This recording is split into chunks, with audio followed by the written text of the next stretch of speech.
Muito bem, vamos para a nossa primeira aula aqui de prevenção de incêndio. Hoje o tema é os fundamentos do fogo. Então, a gente pode definir o fogo como uma reação química, né, que vai liberar calor e luz, e também subprodutos como fumaça e as cinzas. Aqui tem uma reação química bem simples, né? Vou pegar a canetinha aqui. Ups. Do metano, né? Metano mais oxigênio. A gente colocando ali uma fonte de ignição, vai obter aqui basicamente fumaça, né? Monóxido de carbono, mais hidrogênio e vapor d'água. O fogo já foi tido como uma coisa divina, né? Hoje a gente sabe que ele é uma reação química. É uma reação química bem importante para o ser humano, principalmente para a produção de energia, né? Então a gente tem uma definição aqui na norma brasileira, dizendo que o fogo é um processo de combustão caracterizado pela emissão de calor e luz. Temos também da National Fire Protection Association, dos americanos, né? Norte-americanos. O fogo é uma oxidação rápida, autossustentada, acompanhada de evolução variada da intensidade de calor e luz, né? Então, várias definições aí para nosso processo de combustão. O problema do fogo é quando ele foge do controle e vira o que a gente chama de incêndio, né? Para existir o fogo tem que ter três componentes. Tem que ter o comburente, que é um elemento químico, né, que vai se juntar com o combustível, outro elemento químico, e vai conseguir, através de uma reação em cadeia, liberar a energia química desse combustível, né? E para acontecer essa reação, esse início de reação, eu preciso de energia de ativação. Essa energia de ativação pode ser o calor, mas pode ser também a pressão, pode ser laser, pode ser ultrassom, algumas outras formas de energia. Aqui está o motor de combustão interna, a gente chama de motor de 4 tempos, né? Que ele tem um tempo de admissão agora, ó, compressão, explosão e descarga. Para conseguir fazer essa combustão, eu tenho que ter o combustível, no caso aqui desse motor de Volkswagen aqui, gasolina com oxigênio. Também se adota aqui para a teoria do fogo o tetraedro do fogo, dizendo que além do combustível, do comburente e do calor, ou da energia de ativação, eu tenho aí uma reação química, que é uma reação em cadeia, né? Essa reação em cadeia é o próprio fogo. Vamos estudar agora os combustíveis. Primeiro saber uma classificação dos combustíveis, né? A gente classifica para poder facilitar também o controle. Classe A aqui vai ser os materiais que deixam resíduos, materiais sólidos que deixam resíduo, né? Então a estopa, o algodão, o plástico, né? O isopor. Classe B seria os líquidos combustíveis e inflamáveis e também o gás, como os gases combustíveis. Classe C, o material elétrico energizado. Esses principais, né? Os três principais A, B e C. E temos outras categorias, como os metais pirofóricos, aí, o magnésio, o antimônio, também os materiais radioativos, quando estão em combustão, né? E os óleos e gorduras, aí, a classe K. O importante ainda dos combustíveis são as temperaturas de queima, o famoso ponto de fulgor, é a temperatura que o material libera vapores combustíveis, né? Então, no primeiro momento de aquecimento, eu tenho os vapores, eu aproximo uma fonte de ignição, e vai ter a combustão. Se eu retirar essa fonte de ignição, a combustão cessa. Então, essa temperatura a gente chama de ponto de fulgor. Um pouquinho acima do ponto de fulgor, a gente tem o ponto de combustão, onde eu aproximo a chama, né, a fonte de ignição, e mesmo afastando a chama, a combustão se mantém. E o terceiro ponto seria o ponto de ignição, que seria aquela situação onde eu não preciso de uma fonte de ignição, basta eu ter a temperatura. Tá? Então, já no segundo momento, a chama se inicia sem a aproximação da fonte de ignição e se mantém. Aqui em inglês, né? Então, o ponto de fulgor seria o flash point. Quando eu aproximo a chama, ele dá um pequeno flash. Ponto de combustão seria o fire point. E o ponto de ignição, kindling point. Veja que o ponto de ignição é bem superior aos outros dois. Né? Esse é o equipamento para a gente mensurar aqui o ponto de fulgor. Então, a gente tem um aquecedor elétrico, põe o combustível ali dentro.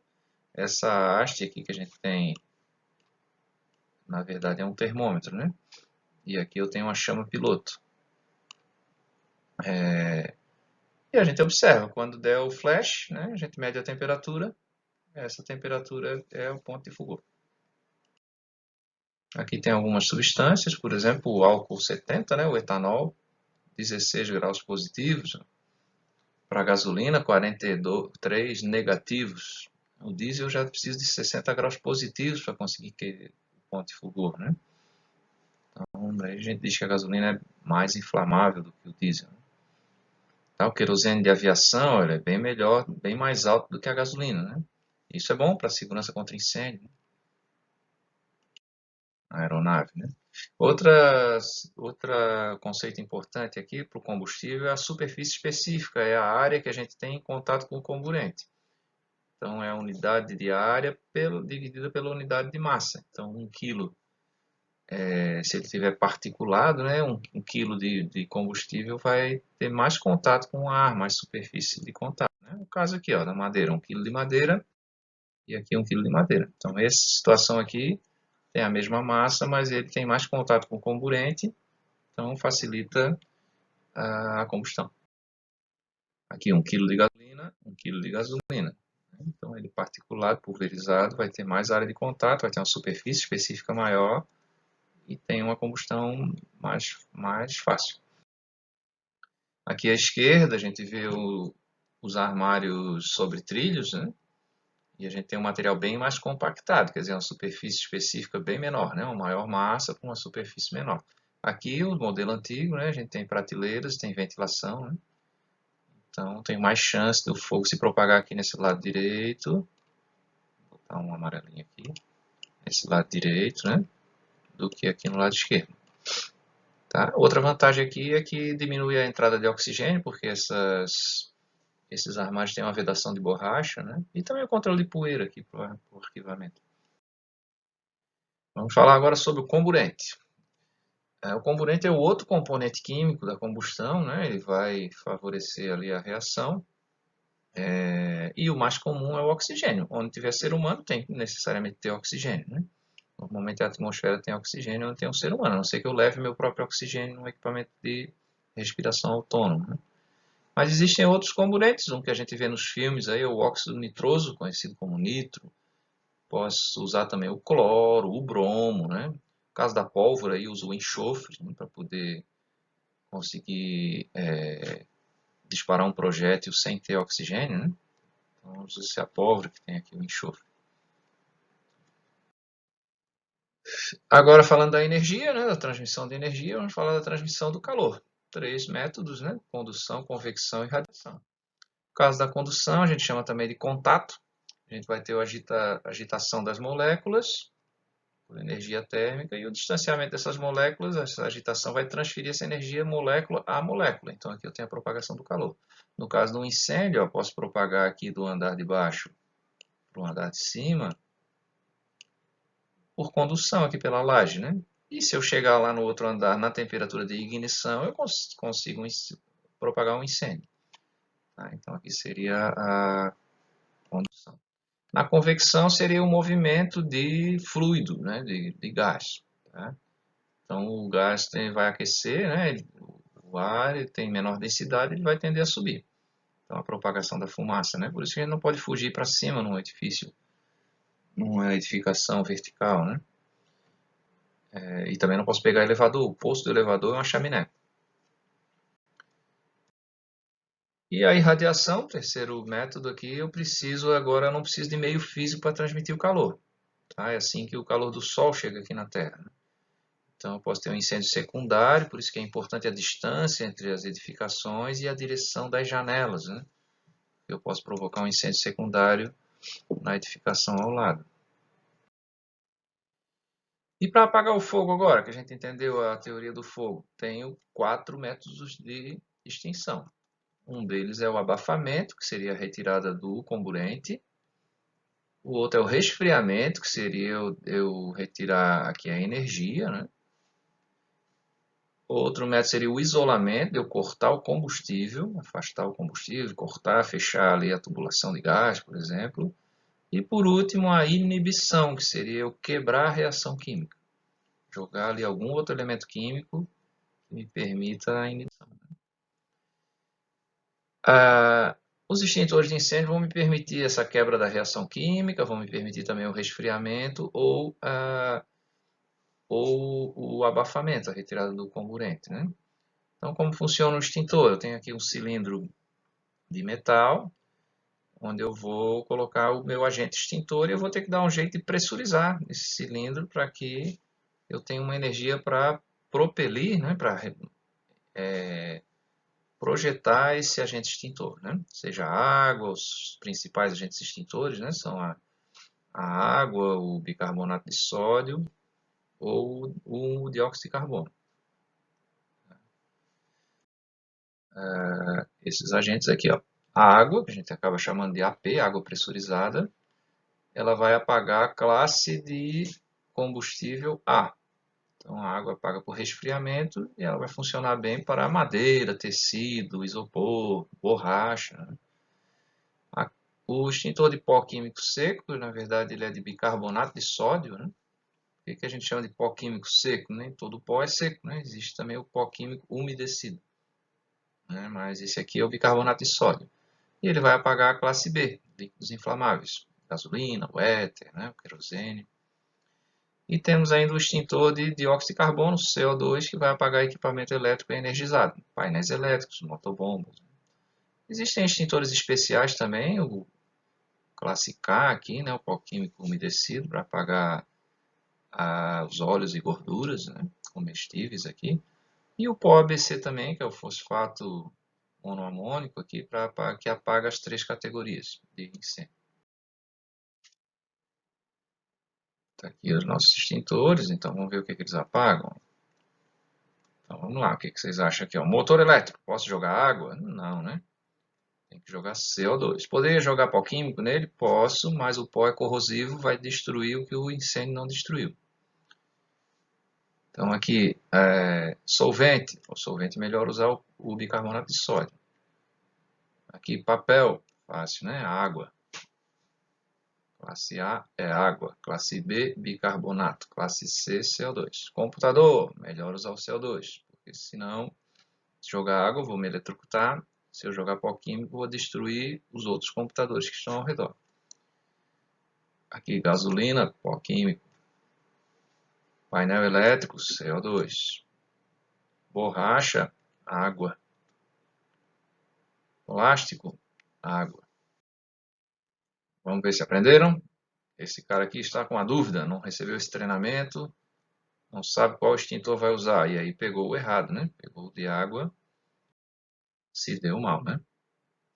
A água conduz eletricidade. Ainda sobre os extintores, né? Esse aqui é um modelo mais antigo, um extintor tipo esfera d'água, né? A gente colocava ele sobre os locais onde poderia pegar fogo. E com a temperatura ele expandia o líquido ali e rompia o invólucro, né? E acabava tendo uma ação automática, né? Também podia arremessar ele contra o fogo, que tem umas esferas d'água. Esse aqui também de pressurização manual, você bombeia ele e consegue injetar água no fogo, né? Quando ele é muito pesado, porque a água é muito pesada, né? Cada litro de água pesa 1 quilo, se usavam rodas assim, rodas de diâmetro grande para poder vencer degraus também. Esse é o antigo extintor de espuma química, a gente tinha que virar ele de cabeça para baixo para misturar ali o pó com o agente, né, gerador de espuma ali com a água e aí ele se pressurizava, né? Está extinto esse extintor, né? Só peça de museu, não se usa mais. Se usa ainda o de espuma, mas o de espuma mecânica, né? Já tem a espuma pronta e a gente pressuriza com nitrogênio. Também os baldes, né, com areia, com água, em algumas situações pode usar também. Esse é o extintor de teto, né? Um extintor automático, ele tem aqui, deixa eu botar uma canetinha preta aqui. Ele tem aqui um sprinkler, né? Uma ampola que se expande e rompe, ele está pressurizado, então vai formar aqui um chuveiro de extinção. Mas os mais comuns são esses 3 aqui, né? A água, pó químico, né? Que estão bem parecidinhos, né? Esse aqui na verdade é pó químico de 12 quilos. 12, 8 e aqui 4. 4 quilos, né? De pó químico. Esse aqui é muito parecido também com o de água, né? O cilindro é igual. Só que seria o de água de 10 litros. Aqui alguns componentes, né? O agente extintor, o propelente, a válvula. A gente tem um grampo de segurança aqui para não acionar ele indevidamente, né? Tem um manômetro para medir a pressão desse gás, porque às vezes ele vaza por alguma, alguma falha de vedação, né? O sifão é para impedir que o gás saia antes do agente extintor, né? E o mangote com o difusor. Alguns são mais pesados, a gente chama de carreta, né? 50 quilos, 40 quilos. E finalmente, agora para prevenir incêndio, o que eu devo fazer? 90% dos incêndios no Brasil têm origem elétrica, né? Tá? Então tem que cuidar com as minhas instalações, com os improvisos, né? Instalações temporárias, com a resistência de contato, porque o mau contato aí vai gerar calor e pode iniciar um incêndio, né? Tomar cuidado também com o vazamento de gás também na nossa residência, né? Quando sempre que trocar o bujão, a gente usar uma espuminha ali de detergente para ver se está fazendo bolinha, né? E ver se está com vazamento. Se tiver, eu tenho que desmontar ali, tirar a válvula e recolocar, né? Para evitar. Cuidado aqui com o álcool líquido agora nesses tempos de pandemia. Muita gente está, no caso, usando esse álcool, né? Ele é muito incendiário. E se você aproximar um fósforo aí da boca da garrafa, ele sai igual um lança-chamas, né? Muito perigoso para a criança. Por isso que a gente prefere o álcool gel. Ferro de passar roupa também é um gerador de calor. A gente esquecer ele ligado pode iniciar um incêndio. Também é um problema para acidente doméstico, principalmente com criança, né? Não só de incêndio, mas de queimadura. Então, os cuidados gerais, ordem, né? Um lugar para cada coisa em seu lugar, ter o cuidado do armazenamento, né? De materiais, de combustíveis também. Corretas instalações, né? Instalações elétricas, instalações físicas mesmo, a construção do prédio. O projeto preventivo contra incêndio, que a gente vai estar estudando na próxima aula. Manutenção dos equipamentos, inclusive os equipamentos de combate a incêndio. E, claro, educação, né? Com a educação a gente consegue progredir. Ensinar a prevenir incêndio e a combater o princípio de incêndio. No caso do vazamento de gás, a gente está atento, né? Monitorando aí as tubulações e está atento aqui com o vazamento de gás, porque o gás gera explosão e, secundariamente, um incêndio. E armazenamento de inflamáveis, ficou escondidinho aqui atrás da minha câmera, minha tela, né? Mas o cuidado de separar por categoria, de ter armários especiais para armazenamento, de ter bandeja de contenção. Então, ser um ambiente realmente projetado para a segurança contra incêndio.